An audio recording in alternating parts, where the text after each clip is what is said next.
নমস্কার বন্ধুরা, শুভ সন্ধ্যা।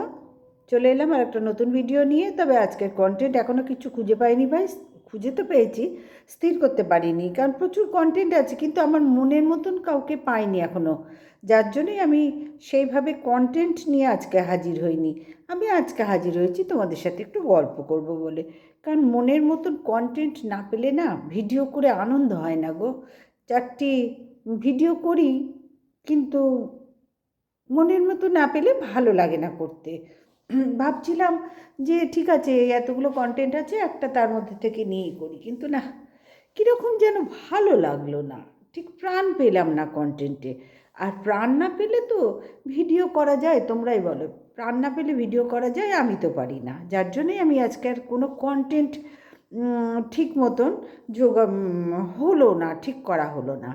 তো ভাবলাম চলো একটু গল্প করে নিই বন্ধুদের সাথে, তারপরে আবার যথারীতি সংসারের কাজ তো থাকবেই ভাই, আমরা সংসারী মানুষ, সংসারের কাজ আছে, সেগুলো আবার করব। তো একটু বসলাম। আবার শরীরটা না কী বলো তো, এই ঠান্ডার মধ্যে না স্নান অনেক দেরিতে হয়। করতে করতে হয়ে যায় ভাই, আমি অত হুড়োহুড়ি করে পেরে উঠি না, দেরিতে হয়। যার জন্যই না ঠান্ডাটা, আর স্নান করে আমার এই বাড়িটা না প্রচণ্ড ঠান্ডা। গরমকালে ওই জন্য এত গরম লাগে না। চারিদিকে বাড়ি, মধ্যেখানে আমার বাড়িটা, তারপরে পেছনে পুকুর, তারপরে চারিদিকে গাছগাছালিতে ভর্তি। তাও তো এদিকে ফ্ল্যাট হবে বলে, মানে প্রমোটিং হবে বলে গাছপালা খানিকটা কেটেছে, আর খানিকটা ভালোই আছে। তো সেই কারণে আমার এই বাড়িটা না বেশ ঠান্ডা। গরমকালেও তোমাদের, মানে আমাদের, তোমাদের বলছি, সরি, আমাদের না ভোরের দিকে একটা করে চাদর নিয়ে শুতে হয়। হ্যাঁ, খুব গরম পড়লে আলাদা কথা, কিন্তু ধরো সচরাচর গরমেও আমাদের সেই ধরনের অসুবিধা এখনো পর্যন্ত হয়নি। পরে ভবিষ্যতে কী হবে বলতে পারছি না, কারণ যেভাবে পৃথিবীর ভারসাম্য হারিয়ে যাচ্ছে আর গরম বাড়ছে। তবে হ্যাঁ, বহু বছর পর কিন্তু ভাই ঠান্ডা পড়েছে। আজকেও ভালো ঠান্ডা লেগেছে। পৌষ মাসে তো কাঁপিয়ে ছেড়েছে, আর মাঘ মাস তো কাঁপাবেই। মাঘের শীত বাঘের গায়ে বলে, কিন্তু কাঁপাবেই, আমরা সবাই জানি। পৌষ মাসের ঠান্ডা একরকম গেছে, আর মাঘ মাসের ঠান্ডা তবে তীব্র, যে কীরকম যেন বেঁধে গায়ে, এইরকম ঠান্ডা, মাথা ফাতা ভারী। ওই যে বললাম শরীরটা ভালো নেই, তা যেন মনে হচ্ছে আমি কন্টেন্ট করছি না, সেরকমভাবেই আমি বকতে বসেছি। তো যাই হোক বন্ধুরা, এই যে সবার কথা বলবো, দেখো নিজের কথাও তো বলতে হবে। আমি যে তোমাদের কাছে আসছি, ভিডিও করছি, সবার কথা বলছি, মানে যাকে যাকে নিয়ে কন্টেন্ট করছি। আজকে এখন নিজের কথা দুটো বলি, তারপরে একটু কন্টেন্ট করব। একেবারে করব না তা বললে হয় কি করে? হয় না, বোঝাতে পারলাম? তখন কে আমার যারা যারা আমার মনের মতন আছে তাদের নিয়ে একটু কন্টেন্ট, জাস্ট একটু ছোঁয়া দিয়ে বেরিয়ে যাব। আজকের মতন বিদায় নেব। তো চলো, সবটাই তো অনেকক্ষণ ধরেই কথা বললাম, এবার চলে যাই আমার আসল জায়গায়। ওই হালকা ছোঁয়া দিয়ে উঠবো, যেহেতু আমার এখনো কাজ আছে ভাই। ওই জন্য আর বাড়িতে লোকও এসেছিল, মানে আমার বান্ধব, মানে কি বলবো, আমার হাজব্যান্ডের বন্ধুই বলি। ওরা সব একসাথে নাটক করতো, গান বাজনা, আমরা গান বাজনা করি, ওরা নাটক করে, মানে এই গ্রুপটা সাংস্কৃতিক কালচারের গ্রুপ, ওরা এইসবে আছে। তাই আমাকে এসে বলছে ভিডিও না করে আমাদের দলে চলো, ওইখানে গান করেছি আমি আর আমার ছেলে, ওখানে গান বাজনা করেছি। আমার হাজব্যান্ডও কবিতা বলেছে, আমরা এসব খুব ভালোবাসি। তো চলো ওখানে, চলো ওখানে আবার যোগ দাও, এইসব ভিডিও ভিডিও করতে হবে না, কী হবে এসব করে? তো যাই হোক, সময় পেলে আবার নিশ্চয়ই যাব। ওটা তো একটা ভালো কালচার, আর আমরা তো যেহেতু গান বাজনা ভালোবাসি, এই কবিতা নাটক টাটক আমরা তো করতাম, আগাগোড়াই করতাম। মানে আগাগোড়া করতাম মানে কি, বিয়ের আগে দু একটা করেছি, আর বিয়ের পরে গান বাজনাটা, বিয়ের আগেও গান বাজনা করেছি, বিয়ের পরেও সেইভাবে প্রশিক্ষণ নেওয়া হয়নি, কিন্তু মোটামুটি আমি আর আমার ছেলেকে প্রশিক্ষণ দিয়েছি। তো সেইভাবে দু একটা ফাংশন টাংশন করেছি। এখন বাড়ির বউ তো, কনজারভেটিভ বাড়ির বউ, সেখানে তো তখনকার দিনে এটা ছিল না। ছেলে যখন হলো, সে যখন বাজাবার মতন হলো বাইরে গিয়ে, তখন তাকে নিয়ে তার উৎসাহ দেওয়ার জন্য আমি গান গেয়েছি, ছেলেটা যাতে উৎসাহ পায়, যে আমার মা গান করবে আর আমি বাজাবো। বোঝাতে পারছি তোমাদেরকে? নিশ্চয়ই তোমরা বুঝতে পারবে, নিশ্চয়ই বুঝতে পারবে। আর খুব উৎসাহ নিয়ে আমার ছেলে, আর তবলার হাত আমার ছেলের অসম্ভব ভালো, অসম্ভব ভালো। অক্টোপার জানে, সব কিছুই ফাস্ট এখন, বোঝাতে পারছি, এখন বিজনেস।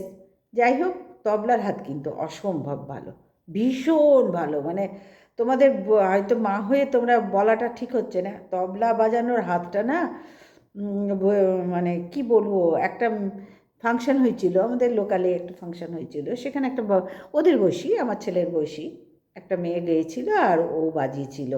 মানে ওকে বলেছিল যে বাবু তুই একটু বাজিয়ে দিবি, ওকে এখানে সবাই বাবু বলে ডাকে আমার ছেলেকে, বাবু একটু বাজিয়ে দিবি, বাবাকে বড় শোনাই দা আর ছেলেকে ছোট শোনাই দা বলে, যেহেতু বাবার মতোই দেখতে তো ওই জন্য বাবাকে বড় শোনায় মানে শোনাই দা, আর ওকে বলে ছোট শোনাই দা, বুঝাতে পারলাম?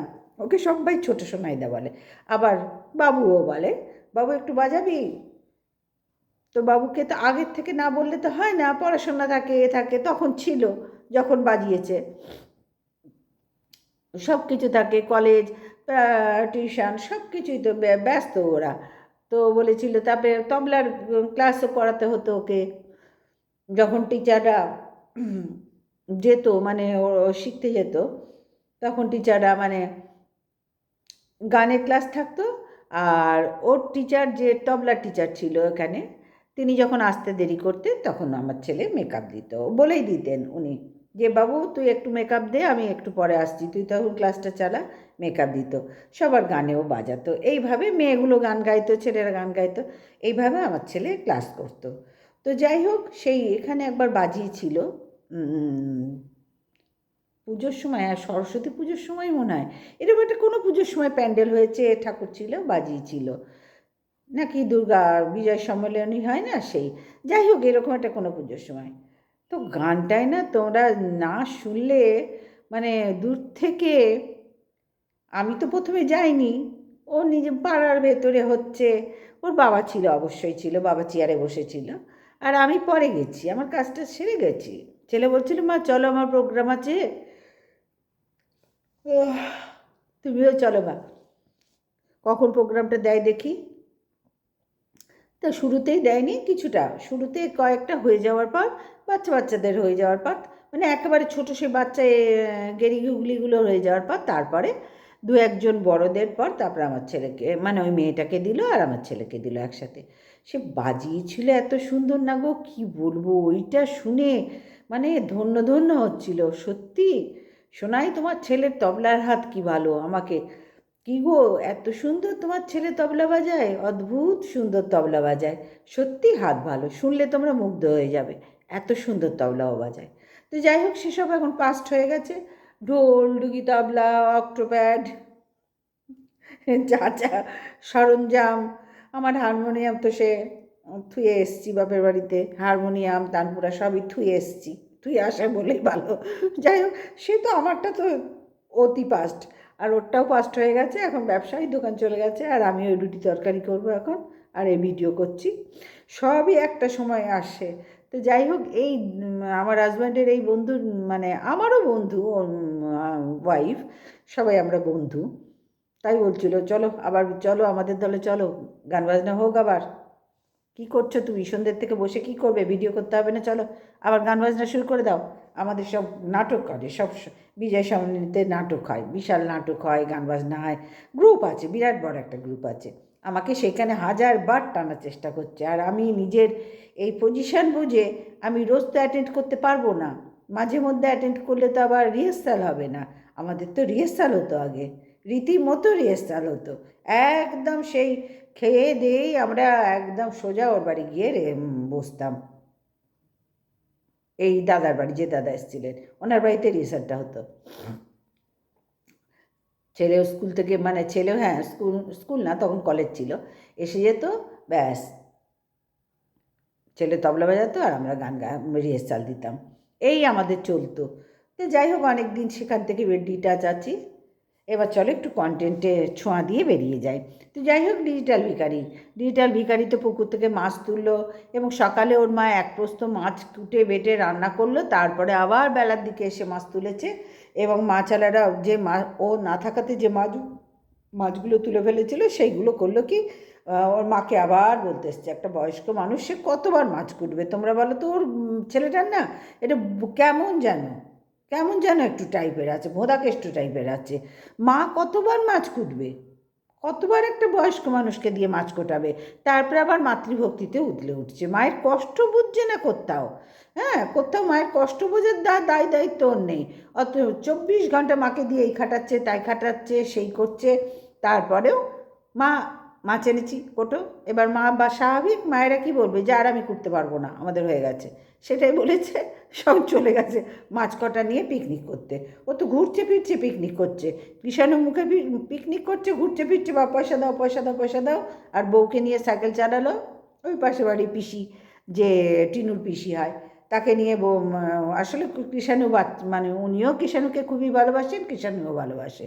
বউ বউ বলে, বউকে নিয়ে বেশ গাড়িটায় তুললো, আর বউও খানিকটা বসে নিয়ে হাঁটতে হাঁটতে যাচ্ছে। ভালোই লাগলো দেখে। এর বেশি আর কিছু নেই বলার, কারণ ও মাছের পিকনিক করলো, যে কটা মাছ নিয়ে গেছে কেটে বেটে ওর 3-4টে যে বন্ধু আছে, ভাত আর মাছের ঝোল রাঁধলো, ব্যাস খেয়ে দিয়ে বাড়ি চলে এলো, হয়ে গেল পিকনিক। ও তো রোজই এখন সকাল বিকেল পিকনিক করছে। তো সকাল বিকেল পিকনিক করলে পিকনিকের দশাতে এইরকমই হবে।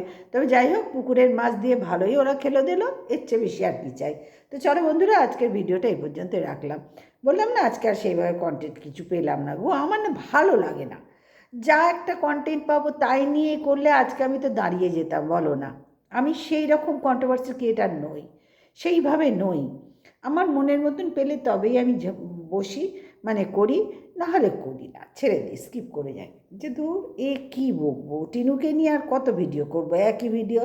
আর এই সন্দীপকে নিয়েই বার কত করব, এইটুকু একদম বসেছি, ফাঁকা যাব তাই তোমাদের বললাম। নাহলে ভিডিও করার মতন আর কাউরির ব্লগে কিছু নেই। টিনুর তো কোনো ব্লগ বলে আর কিছু নেই, টিনু হয়ে গেছে, টিনুর অধ্যায় শেষ হয়ে গেছে, বোঝা গেছে টিনুর। যাই হোক, বলতেও খারাপ লাগে, টিনুর আর কিছু করার নেই, কিছু করার নেই, নিজে পায়ে নিজে কুড়ুল মেরেছে। আর সন্দীপ তবু কুড়িয়ে বাড়িয়ে রোজই আর এক জিনিস কত দেখবো বলো, ওই কৃষাণুকে দেখেই যেটুকু ভাল লাগে, আর দেখার মতো কিছু নেই। তো চলো আজকের মতো রাখলাম, সবাই ভালো থেকো, সুস্থ থেকো, গুড নাইট, টাটা।